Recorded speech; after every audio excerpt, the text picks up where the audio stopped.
E a gente volta a falar aqui na Band News FM a respeito das ações de combate ao Zika vírus. Nessa segunda-feira, o presidente Barack Obama anunciou que vai pedir ao Congresso americano quase 2 bilhões de dólares para um fundo de emergência de combate ao Zika. É um dinheiro que seria destinado ao combate da doença tanto nos Estados Unidos quanto no exterior e seria utilizado também para as pesquisas para uma vacina, serviços de saúde para as mulheres grávidas de baixa renda, já que o Zika vírus está associado aos casos de microcefalia. E é sobre esse assunto que eu converso com o professor de infectologia da Faculdade de Medicina da Unesp, Alexandre Naime Barbosa. Tudo bem, professor? Olá, tudo bem? Prazer estar com vocês novamente. Bom, muito se falava, de que era preciso uma ação mais efetiva da comunidade internacional. Te parece efetiva essa medida, esse envolvimento agora dos Estados Unidos com quase 2 bilhões de dólares voltados para o combate ao vírus? Essa é uma notícia fantástica, porque, na verdade, nada se faz em ciência se você não tiver recurso, principalmente ciência de ponta, novas tecnologias numa doença para um vírus que ainda não se conhece absolutamente nada.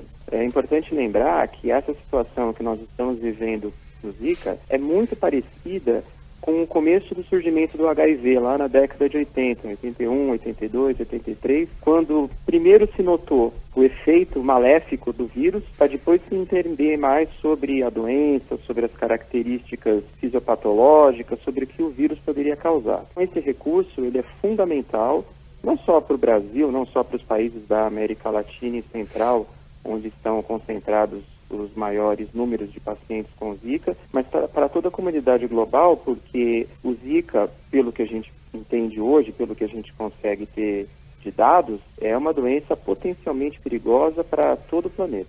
Hoje a gente tem uma preocupação muito grande em relação às grávidas, Mas como o senhor disse, a gente sabe muito pouco ainda dele. Na sua visão, quais devem ser os principais esforços agora, tanto do Brasil quanto das autoridades internacionais e principalmente com o uso desse dinheiro, professor? Olha, eu concentraria a minha atenção sobre 2 pontos muito importantes. O primeiro é entender melhor a fisiopatologia do vírus, ou seja, o que o Zika realmente causa nas pessoas. É importante deixar muito claro que existe uma associação entre a infecção pelo Zika em gestantes e microcefalia, só que essa associação ela é uma associação que a gente diz de coexistência. Existe muitos casos de microcefalia numa região onde o Zika circulou, mas ainda não existe o que a gente chama de nexo de causa, ou seja, não foi demonstrado ainda qual é o mecanismo pelo qual o Zika causa microcefalia. Não existem indícios diretos ainda de como o Zika lesa as células do sistema nervoso central. Isso é fundamental para que não haja confusão. Existe uma dúvida ainda na ciência, entre a comunidade científica, de que se realmente o Zika causa microcefalia ou não é uma coincidência. E essa dúvida, ela precisa ser completamente redimida para que a gente não faça um alarde desnecessário. A comunidade científica tem que se debruçar para não haver mais dúvidas. O segundo ponto seria o desenvolvimento de vacina. Infelizmente, a gente percebe que a luta contra a AIDS, apesar de ser o foco principal do investimento de todos os países, é uma luta em que você não percebe grandes benefícios, porque, infelizmente, a população não colabora da forma mais efetiva. Muitas vezes o dinheiro que é destinado para essas campanhas contra a AIDS são desviados ou são mal investidos. Então, na minha opinião muito sincera, pragmática, talvez um pouco cética, a única arma que nós vamos ter efetiva de lutar contra o Zika é a mesma que está sendo desenvolvida, já foi desenvolvida em certa forma contra a dengue, que é uma vacina preventiva. Agora, por exemplo, a gente ainda tem muitas dúvidas, O que se sabe até agora em relação ao Zika vírus? A pessoa que foi infectada uma vez, ela desenvolve novamente a doença, professor? Não. Pelo que a gente sabe até hoje, existe apenas uma infecção. É uma infecção que te dá uma imunidade para o resto da vida. Você vai ficar protegido pelo resto da vida, como outras doenças, por exemplo, como rubéola, cachumba, que você tem numa idade e depois que você entra em contato com o vírus, você desenvolve uma imunidade permanente. Essa é a principal hipótese. É importante lembrar que esse vírus ele nunca foi estudado, não porque ele é novo.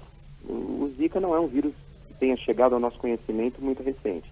A questão toda é que é um vírus que sempre foi relacionado com uma doença muito leve. O paciente tinha, então, manchas pelo corpo, manchas vermelhas pelo corpo, que a gente chama de exantema, e um pouco de febre, talvez um pouco de conjuntivite, um pouco de dores nas articulações e tudo bem, melhorava, inclusive não incapacitava ele para desenvolver as tarefas do dia a dia. E esse vírus foi se movendo dentro da África, depois pegou o Sudeste Asiático, depois ele foi parar na Polinésia, na Micronésia, naquelas ilhas que tem no Oceano Pacífico, chegou na Ilha de Páscoa e de repente chegou aqui no Brasil. Quando chegou no Brasil é que se notou essa provável associação com microcefalia.